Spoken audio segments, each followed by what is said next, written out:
मुकद्दस रवायतों का सवाल है तो बहुत साफ कहना चाहता हूं, कुरान में वक्फ नाम का कोई वर्ड नहीं है। यह मुल्ला मौलवियों का अपना क्रिएशन है। और कुरान में तो यह कहा गया है जितना हो सके खर्च करो, होल्ड मत करो। वक्फ का मतलब अरबी में होता होल्ड करना। इस्लामी अकीदे में तो कहा गया अनफिकूफी सबीउल्लाह, यानी जो है खर्च करो। परंतु आप क्या कहते हैं? जो है जोड़ लो और मुल्ला मौलवियों के कदमों में जाके अर्पित कर दो ताकि बदले में वोट की सियासत हो सके। मैं यह पुनः कहना चाहता हूं, जो बात मैं पहले भी कह चुका हूं, यह बाबा साहब के संविधान का मजाक उड़ाकर उसे मौलवी स्क्रिप्ट में बदलना चाहते हैं।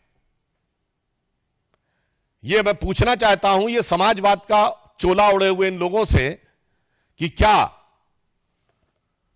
राम मनोहर लोहिया जी का समाजवाद यही था? क्या जेपी का समाजवाद यह था? या कर्पूरी ठाकुर का समाजवाद यह था?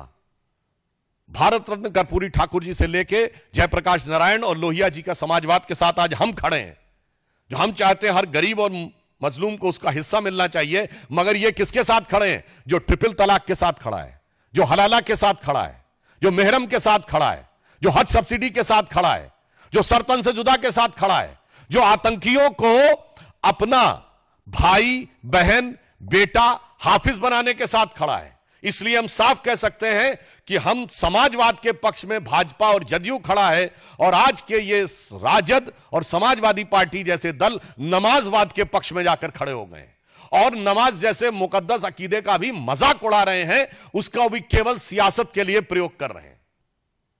और यह बात हम निराधार नहीं कह रहे हैं।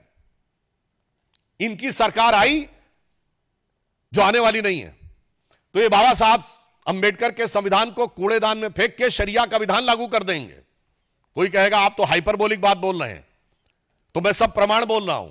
भारत के इतिहास में एक ही बार 400 पार हुआ है, 1985 में, और तब सुप्रीम कोर्ट ने केवल एक शाहबानो केस की याद दिला रहा हूं, एक प्रावधान में केवल यह कहा कि एक तलाकशुदा महिला को 80 या 100 रुपए का मुआवजा लेने की जरूरत है, तो 400 पार की संसद वाली कांग्रेस, जो आज इंडी गठबंधन का नेतृत्व कर रही है और राहुल गांधी के स्वर्गीय पिताजी उसका नेतृत्व कर रहे थे, सुप्रीम कोर्ट के निर्णय को रौंद कर भारत की पार्लियामेंट ने शरिया को संविधान से ऊपर कर दिया। मैं चुनौती से पूछता हूं, दुनिया में कोई एक देश बताइए जो सेकुलर देश जहां शरिया संविधान से ऊपर हो।